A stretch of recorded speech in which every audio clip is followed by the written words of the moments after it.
world will say. Yeah, like I had this late. I was flying back last night, as I was telling you. So I was on a plane from DC to London last night, and the air hostess, she was wonderful. Her name was Jeanette. She said to me, she was like, "Jay, I really want to start a YouTube channel, but you just got to block out what your friends are going to say, right?" And she was just worried about it. So that it's a very real thing. So I guess, have you kind of figured out a little formula for it, or is it just natural because you saw your dad and it's become easier that way? I think it's a little bit of both, really. I think it's something you definitely get better at. I'm really lucky that I have an incredibly strong group of friends. Like, one of my best mates just called me up earlier to say he'd seen the 5th episode, and it's like, I know what happens in the show and I'm still loving it. The people I'm watching it with have no idea what's going on, but they can't wait for the next one. Yeah. So, I really, really hold high the opinions of people that I really care about.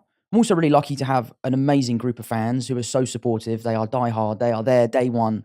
And that makes me feel really good. But I do think a lot of my lessons in life have come from my dad, and the ways that he can deal with things that he hasn't done very well in the past, that he's passed on to me.